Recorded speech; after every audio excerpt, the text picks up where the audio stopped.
Saludos y bendiciones en esta preciosa y maravillosa noche. Sean todos bienvenidos a la Escuela de Enseñanza Online Palabras de Vida. Soy su anfitrión, el pastor Elio Franco. Les bendigo, les saludo, les damos la más cordial bienvenida en esta hora de la noche, para la gloria y la honra de nuestro Señor y Salvador Jesucristo. Gracias por estar conectado con nosotros en esta hora de la noche.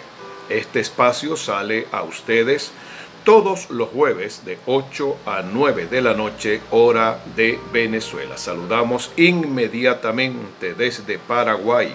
Saludamos a nuestra hermana Marisol Guerrero de Aponte, que está conectada en esta hora de la noche. Saludamos y bendecimos a nuestra hermana Rubí Doria, que también está conectada en el nombre del Señor. Saludamos al hermano Luis Orlando Pérez, conectado en esta hora, en esta escuela y en esta transmisión en vivo, directo, en tiempo real.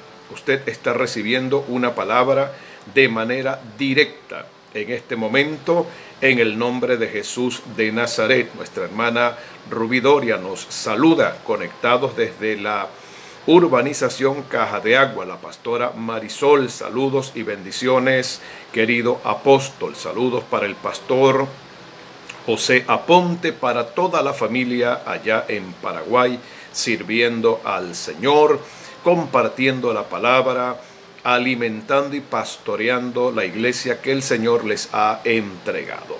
Bienvenidos entonces. Hoy tenemos una enseñanza muy poderosa. Es la continuación acerca de este maravilloso tema que hemos titulado Enfrentando a los Reyes Enemigos. Y hoy vamos a hablar del segundo rey que Josué tuvo que enfrentar en su caminar, en su conquista de la tierra prometida. Recuerde que estamos hablando con respecto al libro de Josué en el capítulo número 12, versículo 7 en adelante. Vamos a orar, vamos a encomendar este tiempo en las preciosas manos de nuestro amado Señor y Salvador, recordando, como siempre lo hemos dicho, que nuestro Maestro por excelencia es el Espíritu Santo de Dios. Saludos a Luis Orlando Pérez, activado. Gloria al nombre del Señor. Amado Padre Celestial, eterno y divino Señor, gracias por la maravillosa oportunidad que tú nos concedes de poder estar, Señor, en comunión, Padre. Señor, no solamente en la ciudad, sino a nivel nacional, a nivel internacional. Señor, donde quiera que pueda llegar esta señal y esta transmisión. Señor, te agradecemos por todos los hermanos, ministros, apóstoles, profetas, pastores, evangelistas y maestros que en esta hora se interconectan, Padre, en esta sala, en esta ventana abierta de transmisión, de enseñanza, de formación y de entrenamiento. Pedimos que tu Espíritu Santo tome el control absoluto y total de todo lo que hagamos en esta noche. Coloca tú, Señor, las palabras de sabiduría, conocimiento, revelación, iluminación, entendimiento y comprensión. Que se active en esta noche el espíritu de inteligencia espiritual para poder comprender tus misterios, tus verdades. Afina nuestros oídos espirituales, sensibiliza nuestro espíritu para poder recibir la palabra que hoy va a ser impartida y ministrada. Que esa palabra traiga sanidad, salud, liberación, restauración. Traiga, Padre, consuelo, fortaleza y nos otorgue, nos coloque en las manos herramientas espirituales que nos ayuden a crecer en el conocimiento de la verdad de la palabra y que estemos capacitados, preparados para hacer tu voluntad y cumplir con la asignación y el ministerio que tú nos has encomendado en esta tierra.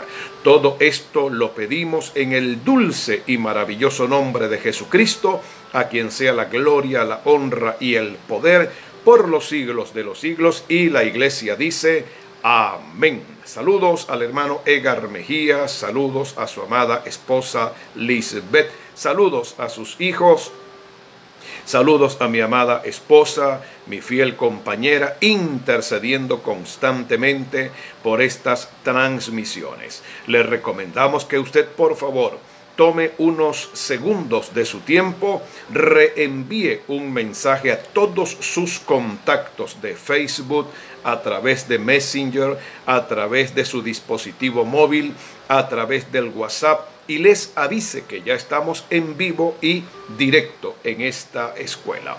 Muy bien, vamos a tomar entonces nuestro material de estudio. En primer lugar, la Biblia como libro de estudio, nuestro cuaderno de notas, y vamos a entrar en estas maravillosas aguas profundas de la sabiduría y de la revelación divina. En las clases anteriores estuvimos hablando con respecto al rey de Jericó.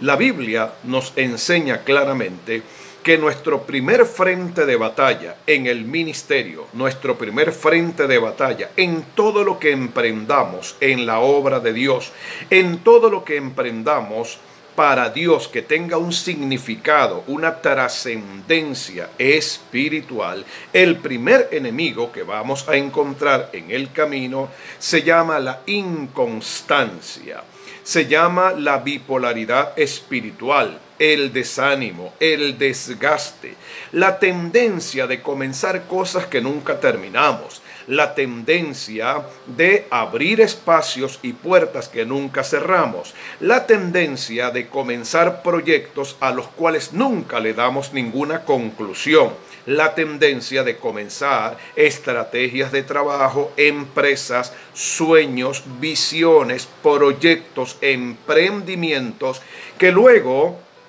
en la medida en que se van suscitando y van apareciendo presiones en el camino, entonces muchas personas, por las presiones espirituales, por las presiones externas, por las presiones familiares, por las presiones en el mercado, por las presiones económicas, las presiones aún de la misma gente que nos rodea, tenemos la tendencia a desanimarnos, a abandonar, desertar, soltar el compromiso y no llegar hasta la meta deseada y establecida por el Señor. El rey de Jericó es un espíritu que viene precisamente a sembrar en nuestros corazones el desánimo, la duda, el temor, la incertidumbre, la confusión. El rey de Jericó coloca en nuestras vidas una pregunta: ¿será que lo que estoy haciendo realmente viene de Dios, tiene significado, o estoy perdiendo el tiempo? La mejor manera para poder enfrentar al rey de Jericó y vencerlo totalmente en la vida, vencer la inconstancia, vencer la falta de compromiso, vencer el desánimo, son dos cosas que aprendimos en el libro de Josué, en el capítulo número 6 y en el capítulo número 7. ¿Qué aprendimos en el libro de Josué? Aprendimos dos principios espirituales. Uno, para vencer la inconstancia, la inconsistencia, necesitamos perseverancia hasta el final y obediencia sin objeciones. Si usted está llevando nota de este estudio, debe colocar eso en algún lugar visible, con algún resaltador, para que usted constantemente esté recordando, esté evaluando su propia vida. Si usted en este momento está sintiendo una gran carga, está sintiendo un gran nivel de resistencia al ministerio, al llamado, al hogar, a la familia, está sintiendo mucho desánimo, está sintiendo una desazón y una especie de agotamiento y un gran deseo de abandonar, de abortar y de soltar todo lo que Dios le ha encomendado. Recuerde, número 1, obediencia sin objeciones, y número 2, perseverancia hasta el final. Luego dice la palabra del Señor en el libro de Josué, en el capítulo número 12, que una vez que vencieron al rey de Jericó, Josué en el capítulo número 12, en el versículo número 9, dice textualmente la Reina Valera 60 de la siguiente manera: el rey de Jai, que está al otro lado de Betel. El segundo rey que el pueblo de Israel tiene que enfrentar es el rey de Jai. ¿Qué significa el rey de Jai? Dice la palabra del Señor en el libro de Josué, en el capítulo número 7, versículo número 2 al versículo número 5, que una vez que el pueblo de Israel venció al rey de Jericó, tuvieron que enfrentar al rey de Jai. Cuando leemos estos versículos de Josué capítulo número 7, verso 2, verso 3, verso 4 y verso 5, quedamos sorprendidos. Y la explicación es ¿por qué? Dice la Biblia en el libro de Josué, en el capítulo número 7, en el versículo número 3, dice la palabra del Señor que cuando el pueblo de Israel decidió ir a combatir al rey de Jai, dice la escritura, y volviendo a Josué le dijeron: no suba todo el pueblo, sino suban unos 2,000 o 3,000 hombres y tomarán a Jai. No fatigues a todo el pueblo yendo allí, porque los habitantes de Jai son pocos. Así que después de una gran victoria, como lo fue la conquista a la ciudad de Jericó, la ciudad amurallada, a la cual nadie podía accesar, una ciudad impenetrable, una ciudad imposible de conquistar, simplemente dando 13 vueltas durante 7 días, una vez que esta conquista se verificó, la puerta de entrada, la primera gran batalla, y el pueblo de Israel obtuvo una victoria significativa y una conquista importante, necesito que usted, por favor, preste mucha atención a lo que viene a continuación. Jai era un pequeño pueblo. Jai era una pequeña provincia.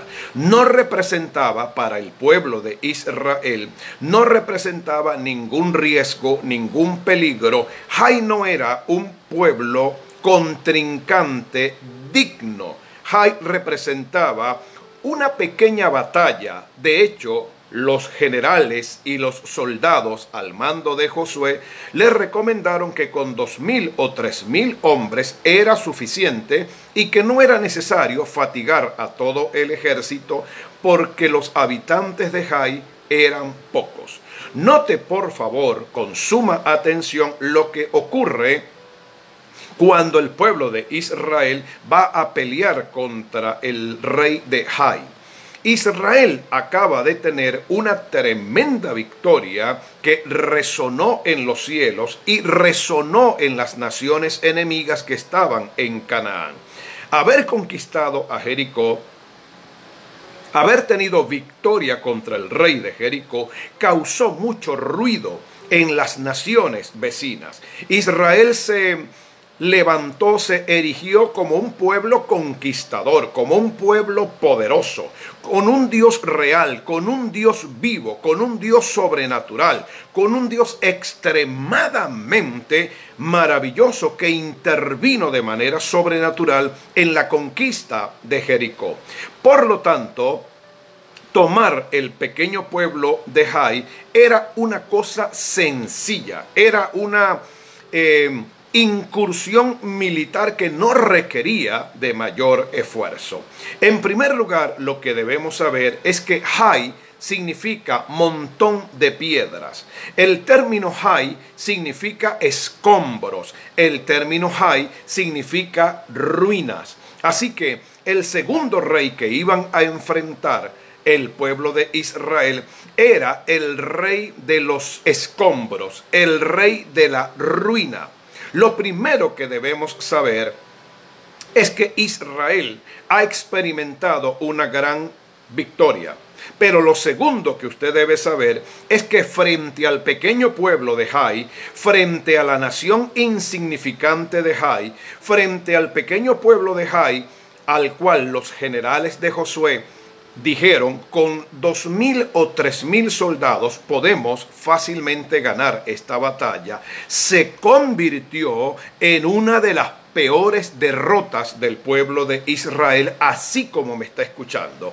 Después de una gran victoria contra Jericó, Jai, que era el siguiente pueblo, el siguiente rey, era la siguiente nación que tenían que conquistar, se convirtió para Israel en la derrota más humillante, la derrota más vergonzosa y la derrota más aplastante para el pueblo de Israel.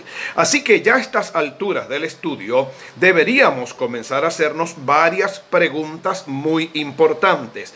¿Cómo se explica que el mismo pueblo a quien Dios respaldó, a quien Dios bendijo, a quien Dios le entregó una gran victoria frente al rey de Jericó, ahora caen derrotados frente a un pequeño pueblo, ahora caen derrotados frente a un pequeño ejército insignificante, ahora caen derrotados frente a un enemigo de menor valor, considerando que habían tenido una gran victoria en Jericó?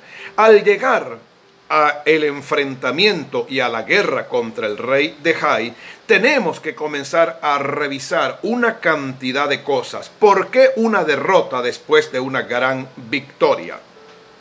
Hoy vamos a entender, queridos hermanos y hermanas, vamos a entender, queridos pastores, apóstoles, profetas, evangelistas, maestros, intercesores, salmistas, adoradores, esposos, esposas, empresarios, emprendedores. Hoy vamos a aprender que la razón por la cual la derrota viene a muchos hijos de Dios hoy en día tiene una causa, tiene un causal, tiene una razón de ser, tiene un disparador. La famosa ley de causa y efecto. La derrota es el efecto. La pregunta es, ¿cuál es la causa? ¿Por qué muchos hijos de Dios, llamados por el Señor, con tremendas promesas, grandes potenciales, personas que comienzan muy bien en el evangelio, terminan en derrota, terminan en fracaso, terminan quebrados? ¿Por qué hay tantos hijos de Dios arrastrando constantes derrotas en lo que hacen? No prosperan, no avanzan, viven empobrecidos, viven endeudados, viven enfermos, viven deprimidos, tienen hogares realmente disfuncionales, los hijos no sirven al Señor, viven en constantes peleas, los despiden de sus lugares de empleo, las empresas y las inversiones que hacen terminan perdiéndolas? ¿Por qué tanto revés? ¿Por qué tantas derrotas? ¿Por qué tantas situaciones adversas en la vida de muchos hijos de Dios que pareciera que se convirtieran en una especie de imanes que atraen solo lo malo a sus vidas? Jai nos enseña que la victoria que tú tienes hoy en el Señor, la victoria que tú tienes hoy en Cristo, la victoria que tú tienes hoy en el ministerio, la victoria que tú tienes hoy en lo económico, la victoria que tú tienes hoy en la salud física, la victoria que tú tienes hoy en tu relación matrimonial, obedece a una sola causa que se llama la santidad, la obediencia y la fidelidad a Dios. Hoy vamos a aprender ¿de qué se trata el rey de Jai? Vamos a aprender por qué enfrentamos este segundo espíritu después de enfrentar al rey de Jericó. Cuando hablamos de victoria, debemos entender que la victoria en tu vida, la victoria en mi vida, la victoria de todos los hijos de Dios y de todos los siervos de Dios en cualquier parte del mundo, es una ley, es una constante, es un principio de vida establecido en la palabra del Señor. Pablo, el apóstol, en la segunda carta a los Corintios, en el capítulo número 2, en el versículo número 14, dice de la siguiente manera: mas a Dios gracias, que nos lleva siempre en triunfo en Cristo Jesús. Quiero que por favor repita conmigo, levante su mano y declare con autoridad esta palabra. Repita conmigo: la Biblia dice, mas a Dios gracias, el cual nos lleva siempre en triunfo en Cristo Jesús. El Salmo 84:7 dice de la siguiente manera: irán de poder en poder y verán a Dios en Sión. Victoria es el producto de vivir una vida apegada, una vida alineada, una vida amalgamada, entregada a Dios en santidad, en obediencia y en fidelidad. La victoria que tú tienes hoy en tu vida no se trata de tu experiencia personal. La victoria que tú tienes en la empresa no solo tiene que ver con tu experticia y con la experiencia laboral y los años de servicio que tienes. La victoria que hoy tienes en tu matrimonio no se trata simplemente de que has leído muchos libros de mejoramiento personal y ese ha sido el secreto, el disparador. Ese ha sido, por decirlo de alguna manera, el corcho de la botella que se dispara. Debes entender y comprender que toda victoria en Cristo, toda victoria en Dios, toda victoria en el reino de Dios, toda victoria en el ministerio es el producto de caminar bajo los principios correctos, caminar bajo los lineamientos correctos. No se trata de experiencia, conocimiento intelectual, no se trata de unción, no se trata simplemente de la gracia, no se trata simplemente de la facilidad de expresión, no se trata simplemente de la verbogracia, no se trata simplemente de habilidades, potencialidades. Debemos entender a todas luces, a la luz de la Escritura, que la santidad es la plataforma de lanzamiento que te proyecta, que te eyecta hacia el éxito, hacia la victoria y la bendición. Por el contrario, como consecuencia, el pecado, la desobediencia y la rebeldía pueden y van a ser determinantes en toda ruina, en todo fracaso, en toda destrucción. Nuestras vidas pueden llegar a convertirse en escombros. Nuestras ruinas, nuestras vidas pueden llegar a terminar sepultadas bajo un montón de piedras. Nuestras vidas pueden terminar convertidas, arruinadas totalmente. Y todo aquello que logramos obtener, todas las victorias que logramos conseguir, todo el territorio conquistado, los años de vida matrimonial, pueden verse seriamente comprometidos si no tomamos una decisión y una actitud radical en la vida de apartarnos de todo tipo de pecado, de todo tipo de indiscreción y de todo tipo de tentación que nos lleve a desobedecer a Dios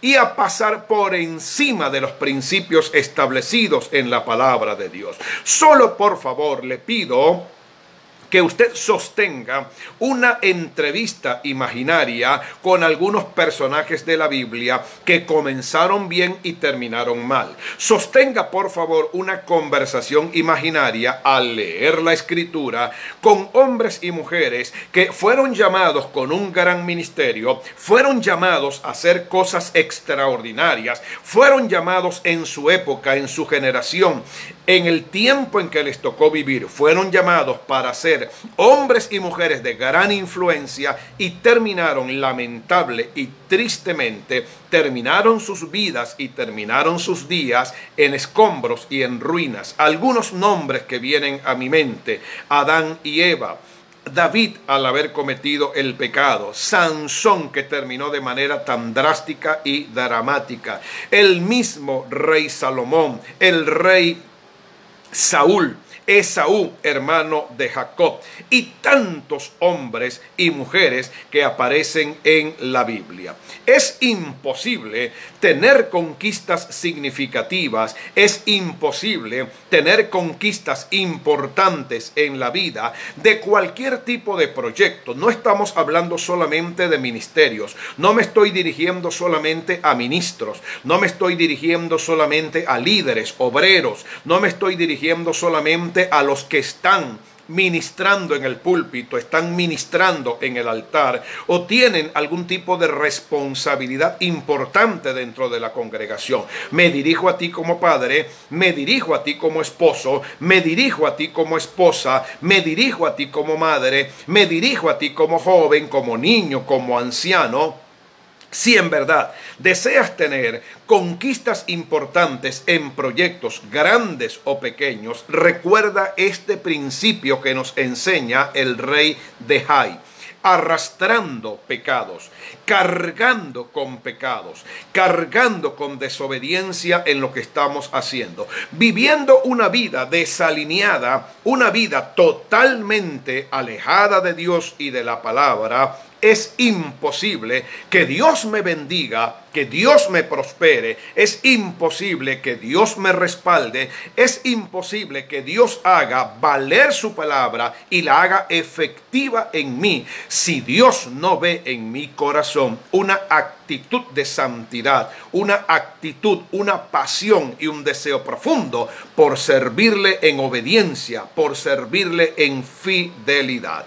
Santidad es una palabra que tristemente ha ido desapareciendo de muchos púlpitos hoy en día.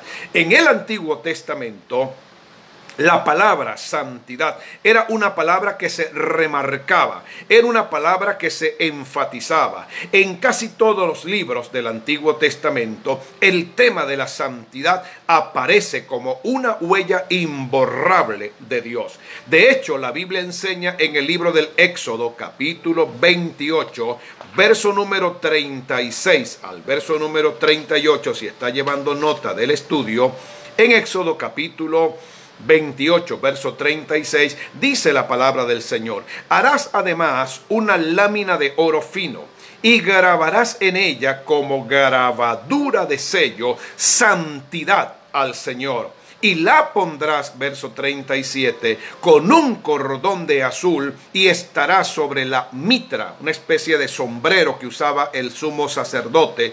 Por la parte delantera de la mitra estará y estará sobre la frente de Aarón. Éxodo capítulo 28, verso 36 al versículo número 38. Qué palabra tan maravillosa, qué palabra tan poderosa, qué palabra tan extraordinaria.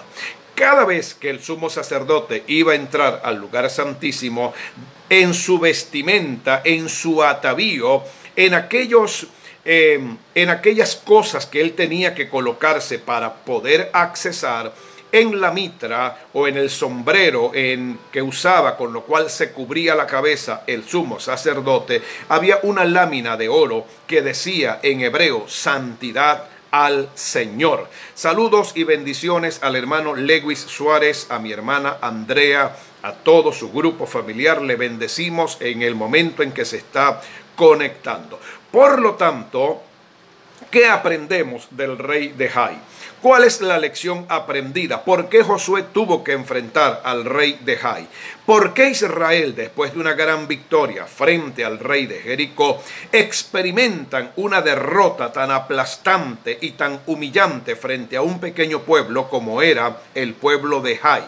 La explicación es muy sencilla, pero a la vez muy profunda. Dios va a manifestar victoria en tu vida. Dios va a manifestar honra en tu vida. Dios va a manifestar prosperidad en tu vida. Dios te va a respaldar en todo lo que tú hagas, en todo lo que tú emprendas en esta tierra y en esta vida, siempre y cuando tú lo hagas en santidad, en obediencia, siempre y cuando tú lo hagas en fidelidad a Dios y alineado con su palabra, y te dispongas en tu corazón a tomar una determinación, a tomar una decisión voluntaria de sacar todo tipo de pecado dentro de tu vida y dentro de tu corazón. Es imposible cohabitar la santidad con el pecado. Es imposible cohabitar la mentira con la verdad. Es imposible cohabitar la santidad con lo profano. Es imposible cohabitar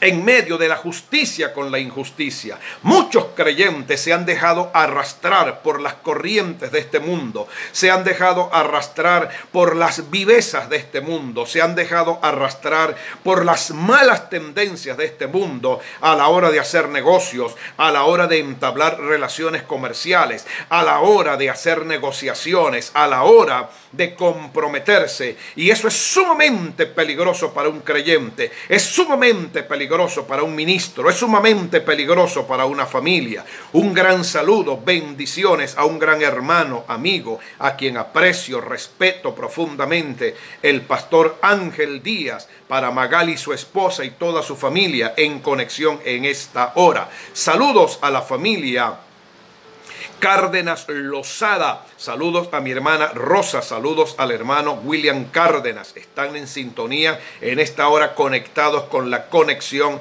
de la bendición.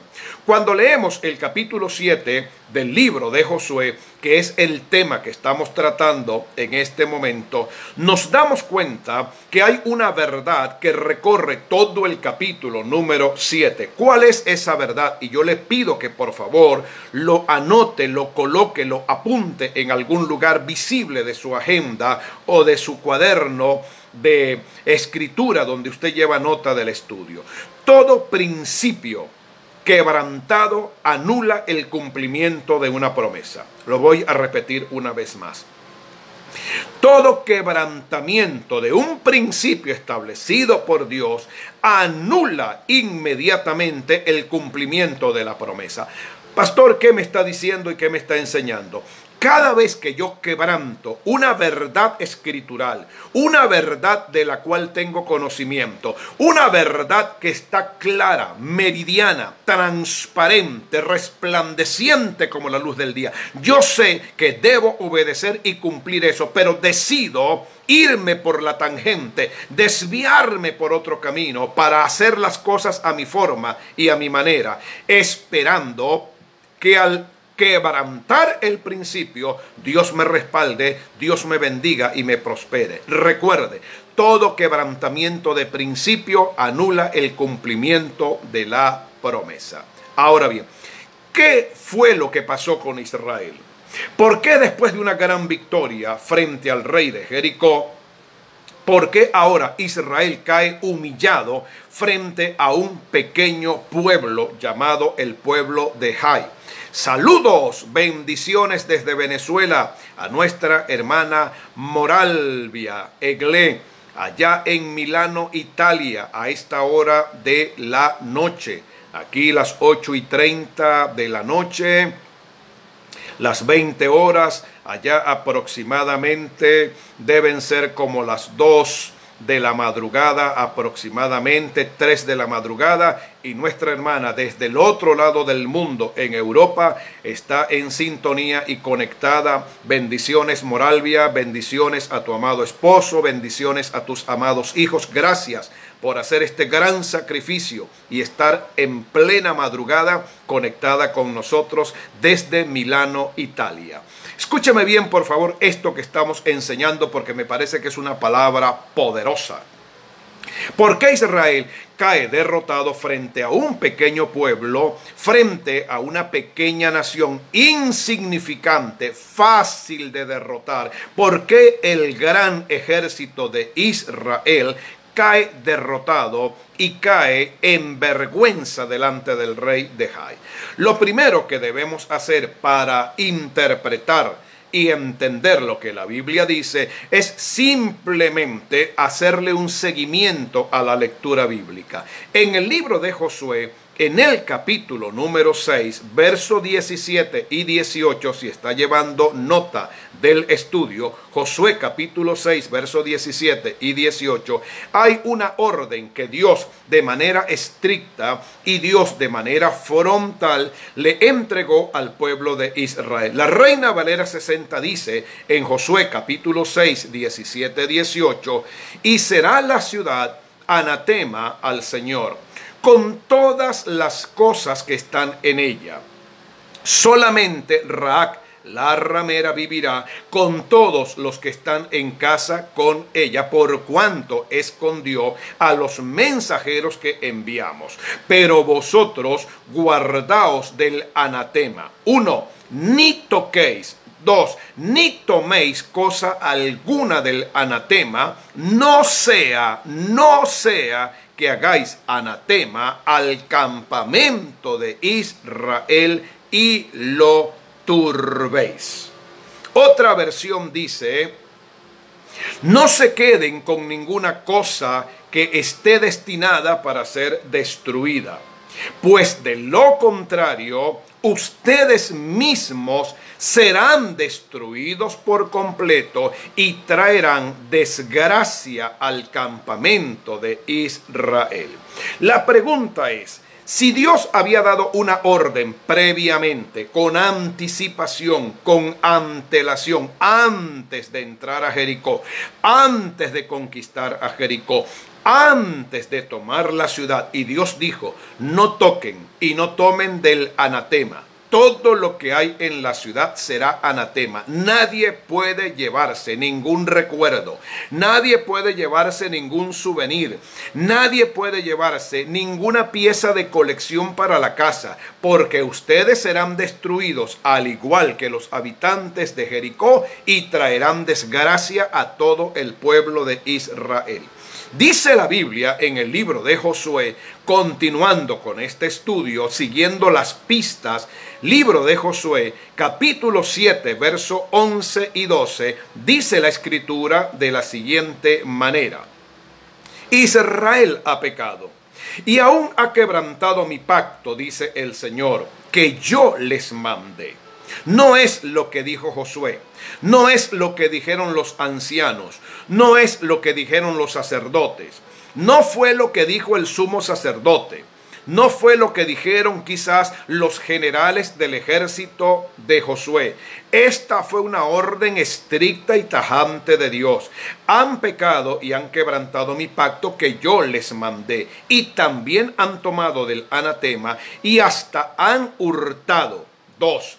Tercero, han mentido y aún lo han guardado entre sus enseres. Versículo número 12. Por esto los hijos de Israel no podrán hacer frente a sus enemigos, sino que delante de sus enemigos volverán la espalda, por cuanto han venido a ser anatema. Yo no estaré más con vosotros si no destruyereis el anatema de en medio de vosotros. ¡Wow! Esto sí es tremendo, esto sí me bendice, esto sí es poderoso, santo, bendito el nombre del Señor para siempre. Dios le dice a Josué y al pueblo de Israel: yo les voy a explicar cuál es la causa del fracaso. Yo les voy a explicar por qué ustedes salieron huyendo en derrota delante de un ejército tan pequeño y tan insignificante después de haber obtenido una gran victoria en Jericó. Yo les voy a mostrar, les voy a hacer un diagnóstico espiritual, les voy a hacer una radiografía espiritual de la derrota y les voy a explicar por qué no pueden avanzar, conquistar y tener grandes victorias en la vida hasta que el pecado no sea sacado, hasta que el pecado no sea erradicado, hasta que el pecado no sea exterminado, hasta que no haya una inmunización espiritual. Les voy a explicar qué es lo que está pasando. Generalmente, cuando tenemos una derrota, cuando hemos luchado con gran insistencia, cuando hemos colocado todo nuestro mejor esfuerzo, cuando consideramos que hemos hecho todo lo que se tenía que hacer y no viene la victoria, la pregunta es: Señor, ¿Por qué permitiste esta derrota en mi vida? El propio Josué como líder, el propio Josué como cabeza espiritual, el propio Josué como pastor, el propio Josué como el hombre de Dios sustituto de Moisés y los ancianos que le acompañaban. Dice la Biblia que pasaron todo un día orando, ayunando y preguntándole al Señor qué era lo que había ocurrido. Señor, tú prometiste darnos victoria contra los enemigos en Canaán. Vencimos al rey de Jericó, uno de los más fuertes y el primero que nos tocó enfrentar. ¿Por qué no pudimos vencer a este pequeño pueblo de Jai? El Señor le habla a Josué en el capítulo número 7, versículo número 10. Espero que usted esté llevando la lectura. Yo le muestro los textos, yo espero que usted allí en casa los pueda leer, por favor, o los pueda revisar un poco más tarde. Dios le habla a Josué y le dice: yo te voy a explicar, Josué, por qué Israel tuvo una gran victoria ayer y hoy está teniendo una gran derrota. Yo te voy a explicar, Josué, por qué no hay una seguidilla de victorias. Yo te voy a explicar, Josué, por qué Israel logró vencer a Jericó, la ciudad impenetrable, y cayó frente a un pueblo tan insignificante como Jai. El campamento, le dice Dios a Josué, hay un hombre que ha cometido pecado, ha desobedecido la orden que yo les di cuando ustedes iban a tomar la ciudad de Jericó. Y este hombre, con su pecado, este hombre con su acto de desobediencia, este hombre con su rebeldía, este hombre que ha violentado el pacto, las leyes, las instrucciones, el alineamiento que yo les he dado, ha sido el causante de toda esta desgracia. Vamos a leer con mucha atención, si es tan amable, por favor, en el libro de Josué, en el capítulo número 7, verso 19 al 21. Siga tomando nota. Libro de Josué, capítulo 7, verso 19 al 21. La Reina Valera 60 dice de la siguiente manera: entonces Josué dijo a Acán: hijo mío, da gloria al Señor, el Dios de Israel, y da alabanza. Declárame ahora lo que has hecho, no me lo encubras. Verso número 20. Y Acán respondió a Josué diciendo: verdaderamente yo he pecado contra el Señor, el Dios de Israel, y así he hecho. Verso 21. Pues vi entre los despojos, 1, un manto babilónico muy bueno. 2, 200 siclos de plata. 3, y un lingote de oro de peso de 50 siclos, lo cual 1, codicié, y 2, tomé. He aquí que está escondido bajo tierra en medio de mi tienda, y el dinero debajo de ello. Observe lo que dice Acán. Josué capítulo 7, verso número 21. He aquí que el manto babilónico, he aquí que los 200 siclos de plata, he aquí que el lingote de oro está bajo tierra en medio de mi tienda, y el dinero debajo de ello. Para Acán, un soldado, para Acán, un hombre con disciplina militar, para Acán, un hombre que escuchó con sus propios oídos las instrucciones que Dios le dio al pueblo de Israel en el capítulo número 6, antes de entrar a Jericó. Para Acán, tomar un manto babilónico, tomar 200 siclos de plata, tomar un lingote de oro, no era ningún escándalo, no era ningún problema. Él vivía un evangelio liberal. Él vivía un evangelio acomodado a sus conveniencias. Él era una especie de cristiano light. Él era una especie de soldado, una especie de creyente que no sufre en la vida, que no es tan fanático, no es tan religioso, no es ortodoxo, no es extremo, Pero bueno, ¿cuál es el escándalo? ¿Cuál es el problema? ¿Qué tiene de malo? Porque yo no podía traer algunos souvenirs o recuerdos. ¿Por qué no podía tomar del botín de Canaán si la ley de Moisés, la misma ley de Moisés, establecía que cuando Israel invadía una nación y obtenía una gran victoria, todas las riquezas que habían en la ciudad le pertenecían a los soldados que habían participado de esa batalla y que a través de ellos Dios entregaba victorias y conquistas? Así que Acán lo que hace es simplemente racionalizar, argumentar, buscarle quizás 5 patas a la mesa, inventar una excusa. Mientras estoy hablando, ¿usted no siente que hay muchos Acanes en la iglesia hoy en día? ¿Usted no siente que hay muchos Acanes en el ministerio hoy en día? ¿Usted no siente que hay muchos Acanes en las diferentes congregaciones del mundo entero hoy en día? ¿Pero qué tiene de malo? ¿Pero cuál es el problema?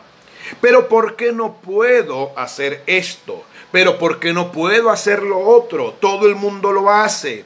¿Cuál es el problema? ¿Pero por qué la iglesia es tan complicada? ¿Pero por qué los pastores son tan estrictos? ¿Pero por qué no podemos tomarnos las cosas de la vida con un mayor nivel de flexibilidad sin tantas complicaciones? ¿Pero qué tiene de malo una mentira? ¿Pero qué tiene de malo falsificar o quizás alterar las cuentas de una empresa? ¿Qué tiene de malo de repente no cumplir con una responsabilidad, no someterme a un horario de trabajo? ¿Pero qué tiene de malo decirle a los niños que en Navidad el niño Jesús le trae los regalos, que Papá Noel o San Nicolás baja por la chimenea y coloca los regalos en el árbol de Navidad? ¿Qué tiene eso de malo? El tema no se trata de si eso es verdad o mentira. El tema se trata de que ya Dios nos dio un principio, ya Dios estableció una verdad, ya Dios estableció un parámetro. Y si Dios establece para mí, si Dios establece para la iglesia, si Dios establece para su pueblo, si Dios establece para sus hijos un parámetro, una regla, una norma, una directriz, y yo trato de acomodarla, argumentarla, justificarla y trato de barnizarla para no hacer lo que Dios me dice, aunque en apariencia yo trate de hacer algo justo o correcto, estoy pecando contra aquello que Dios ha dicho, porque solo Dios conoce y sabe cuáles son las consecuencias que vendrán por tratar de cumplir a medias las verdades de la palabra de Dios. Recuerde, y necesito que por favor escriba esto en algún lugar visible, que toda desobediencia a medias, toda obediencia a medias es desobediencia completa. Lo voy a repetir una vez más. Toda obediencia a medias es desobediencia completa. Detrás de la obediencia a medias hay un espíritu de rebeldía, hay un deseo de imponer mi voluntad, hay un deseo de hacer las cosas a mi forma y manera, hay un atrevimiento y un espíritu que atenta contra Dios, haciéndole ver a Dios y haciéndole creer a Dios que el que está equivocado, que al que se le pasó la mano fue a él, y que yo estoy tratando de arreglar, de solventar y de acomodar lo que Dios ha dicho. Hermano y hermana, ministro, amigo que me está escuchando, lo que Dios ha dicho no necesita acomodo. Lo que Dios ha dicho no necesita interpretación. Lo que Dios ha dicho no necesita pasar por ningún filtro psicológico. Lo que Dios ha dicho no es anticuado. Lo que Dios ha dicho no es arcaico. lo que Dios ha dicho es simple y llanamente lo que Él me pide que yo haga, que me someta a su voluntad y haga lo que Él ha determinado, porque de eso depende mi vida, mi éxito, de eso depende mi salvación, de eso depende mi destino eterno y de eso depende, amados hermanos y hermanas, mi relación con mi Creador. Bendito sea el nombre del Señor para siempre. Así que cuando Josué le pregunta al Señor, ¿por qué nos ha pasado esto?, la respuesta de Dios es bastante profunda e intensa. Simple y llanamente, Josué, hay un culpable en el pueblo de Israel que ha quebrantado un principio, y por cuanto hay un quebrantamiento de principio, no hay cumplimiento de promesa. El desenlace de la historia de la cual estamos hablando en Josué capítulo número 7, el desenlace usted tiene que conocerlo porque es tremendo, es poderoso. Israel queda derrotado frente al rey de Jai. Tienen que regresar en derrota. Tienen que regresar con cuerpos de soldados muertos. Tienen que regresar con cuerpos de soldados heridos. Tienen que regresar al campamento de Israel a sepultar a los muertos. Mujeres quedan viudas. Hijos quedan sin padre. Padres quedan sin hijos. Familias quedan divididas, destruidas. La victoria de Jericó termina convertida en luto, en desgracia, en dolor, en llanto, en vergüenza, en impotencia. Así que uno tiene que preguntarse a estas alturas, ¿por qué pasan estas cosas en la vida del pueblo de Dios?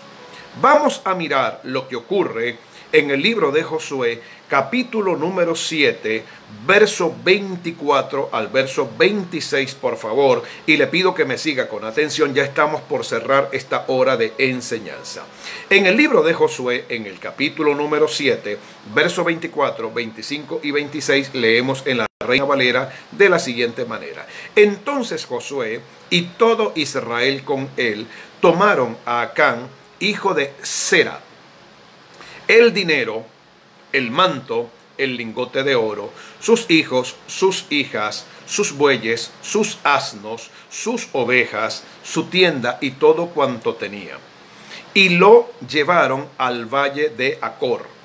Y le dijo Josué: ¿por qué nos has turbado? Túrbete el Señor en este día. Mire lo que viene a continuación, porque es realmente terrible todo esto. Y le dijo Josué: ¿por qué nos has turbado? Túrbete el Señor en este día. Y todos los israelitas los apedrearon y los quemaron después de apedrearlos. Y levantaron sobre él un gran montón de piedras que permanece hasta hoy. Y el Señor se volvió del ardor de su vida, de su ira, y por esto aquel lugar se llamó el Valle de Acor hasta hoy. Ahora bien, vamos a tratar en estos 5 minutos que me quedan de hacer un análisis, perdóneme la expresión, en frío, porque esto que acabo de leer es sumamente grave, es sumamente terrible, es sumamente tremendo. Toman a este hombre, quien se robó el manto babilónico, los 200 siclos de plata, el lingote de oro, y lo escondió en su tienda. Y la Biblia dice que Josué llama al culpable, a toda su familia y todos los bienes que tenía, y le ordena a Israel que apedreen a Acán, apedreen a la esposa, a los hijos, y que luego quemen todos los bienes que pertenecían a Acán. Y uno se pregunta, ¿no es acaso esto un acto de barbarie? ¿No se le pasó acaso la mano a Dios? ¿No se le pasó acaso la mano a Josué? ¿No podían tener al menos misericordia de la esposa y de los hijos de Acán? ¿Por qué toda la familia tuvo que cargar con la culpa? ¿Por qué toda la familia tuvo que ser expuesta, condenada, enjuiciada? ¿Y por qué toda esa descendencia tuvo que morir de una forma tan terrible, tan dramática, tan desastrosa. Amados, cuando usted lee la Biblia, tiene que aprender a leerla desde el punto de vista de Dios, desde el punto de vista de su palabra, desde el punto de vista de sus principios y desde el punto de vista de la santidad que Dios tiene. Para Dios no hay pecados grandes ni pequeños. Para Dios no hay mentiras blancas ni negras. Para Dios no hay pequeñas indiscreciones. Pecado es pecado, no importa cómo usted lo mire, no importa cómo usted lo evalúe, no importa el criterio que usted tenga y el sentido de justicia que usted tenga con respecto a una cosa o la otra. Por eso, la iglesia no puede andar en el mundo y en la vida simplemente opinando acerca de cosas. No, ¿qué dice Dios con respecto a eso? Acerca de lo cual estamos haciendo una ponderación, valoración o emitiendo un criterio o algún tipo de opinión. Jai, ¿de qué nos habla? Jai nos habla de ruina. Jai nos habla de escombros. Jai nos habla de destrucción. Jai nos habla de montón de piedras. ¿Cómo termina Acán y cómo termina lastimosamente toda su familia? Pensó en algún momento Acán siendo un líder, pensó en algún momento Acán siendo un soldado, pensó en algún momento Acán que su pecado individual, personal, particular, sin pedirle permiso a nadie, sin consultar con su familia, iba a terminar acarreando la desgracia, la destrucción y la maldición sobre toda su familia y sobre toda su descendencia. Pensarán hoy en día los creyentes, pensarán hoy en día los líderes, pensarán hoy en día los hijos de Dios, las consecuencias nefastas de desobedecer a Dios, de colocar nuestra propia voluntad por encima de lo establecido por Dios y de no dar oídos a lo que Dios dice en la palabra. Pensaremos en las consecuencias que van a sufrir nuestros seres queridos, nuestros hogares, nuestras familias, nuestros hijos, nuestra descendencia, nuestras iglesias, los ministerios, nuestras congregaciones, las ciudades y las naciones donde Dios nos ha colocado. Pensaremos en el efecto de onda expansiva, pensaremos en los efectos colaterales, pensaremos en las consecuencias que van a generar una pequeña indiscreción, aunque sea yo, de manera personal o individual, quien la cometa. Lamentablemente la iglesia no tiene esa visión y no tiene esa capacidad panorámica de poder ver las cosas como Dios las ve. El pecado no es solo algo personal. El pecado no solamente afecta a quien lo comete. El pecado no es solamente algo individual. Eva tomó del fruto prohibido, pero el pecado no se quedó solamente con Eva, afectó a su marido, carne de su carne y hueso de sus huesos. Pero el pecado no fue solamente un problema de Adán y de Eva, afectó a Caín, que aún no había nacido, afectó a Abel, y por esa causa Caín mató a Abel. Afectó a la raza humana hasta el día de hoy. Mira el mundo en el que estamos viviendo.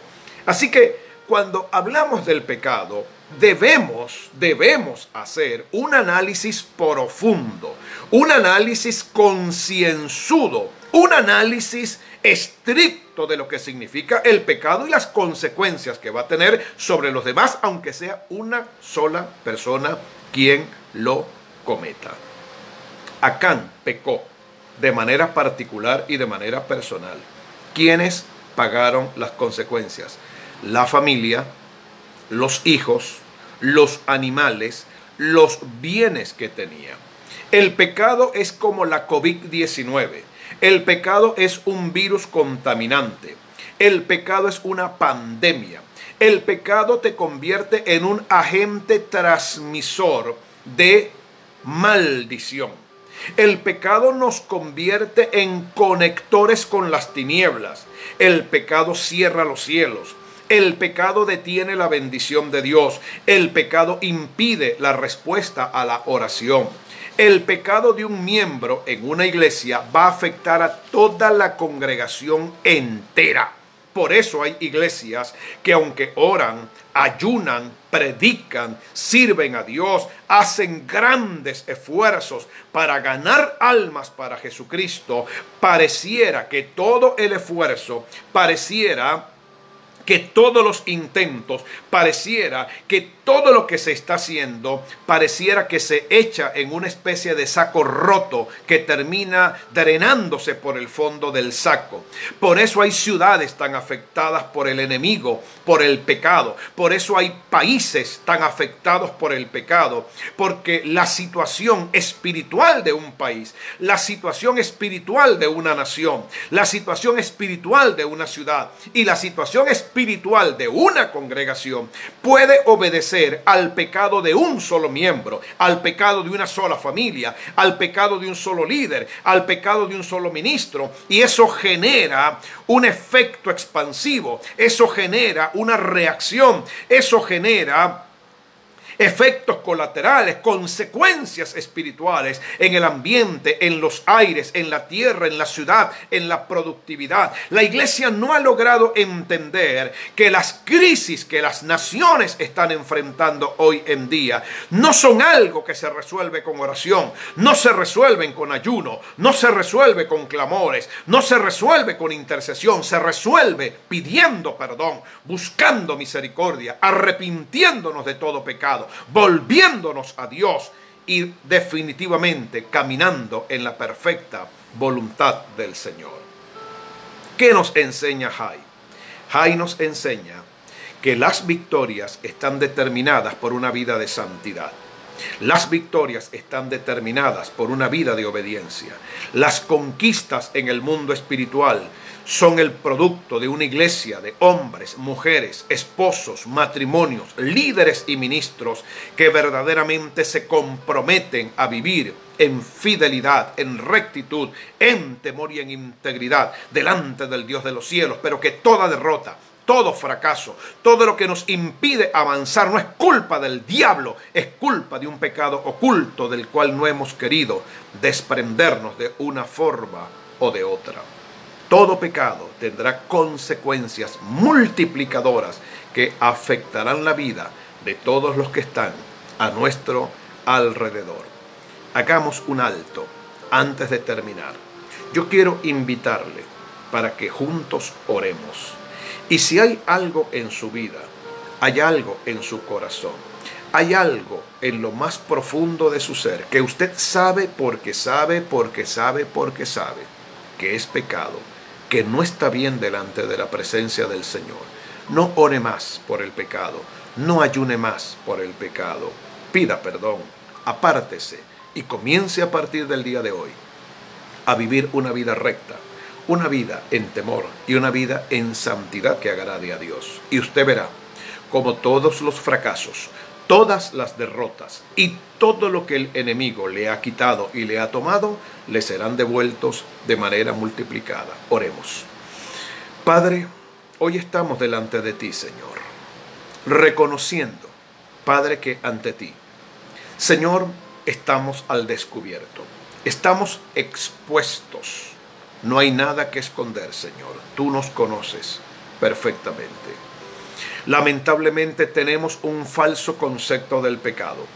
Hemos hecho, Señor, una especie de catálogo y hemos colocado dentro de ese catálogo los pecados más groseros, los pecados más inmorales, los pecados más aborrecibles, pero nos hemos reservado y no hemos colocado en esa lista los pecados más pequeños, que son los que a diario y de manera continua, Señor, cometemos por imprudencia, cometemos por falta de conciencia y por no entender, Padre, cómo tú miras el pecado desde el cielo.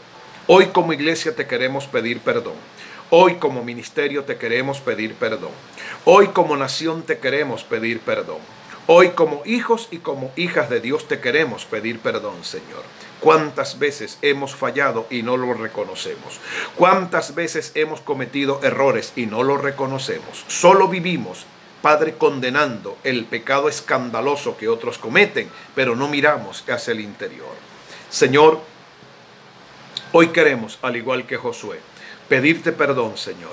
Y si hemos tenido derrotas, hemos tenido fracasos y no hemos logrado avanzar de manera significativa en los países, en las naciones, en las ciudades, en las iglesias y ministerios donde nos encontramos, hoy prometemos no mirar a otros, no culpar a otros, no endosarle nuestras fallas a otros. Hoy determinamos y decidimos, en el nombre de Jesús, resolver nuestros problemas espirituales contigo, de manera personal e individual. Declaramos que la sangre de Cristo tiene poder, Señor, y declaramos que tu sangre, Padre, hoy nos limpia de todo pecado. Hacemos un firme propósito y determinamos un compromiso de vivir en santidad y de agradarte en todo lo que tú nos pidas y en todo lo que tú nos ordenes. La única forma de poder vencer al rey de Jai es viviendo en santidad. Solo así el rey de Jai, el espíritu de Jai, el espíritu de la derrota y del fracaso no nos tocará. En Cristo lo declaramos hecho y te damos las gracias.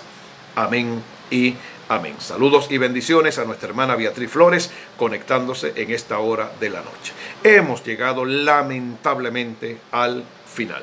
Volveremos a encontrarnos el próximo jueves 11/11 del 2021, 8 de la noche, hora de Venezuela. Les suplico, por favor, reenvíe todo este material, reenvíe este video a todos sus contactos a través de Messenger, a través de YouTube, a través de Facebook, a través del WhatsApp, a través del Instagram, de todas las redes de las cuales usted disponga. Creo que es una palabra oportuna y una palabra necesaria para el día de hoy.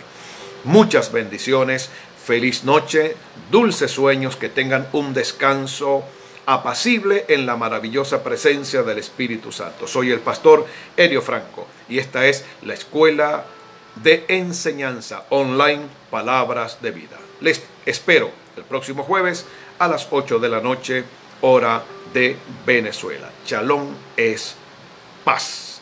Bendiciones.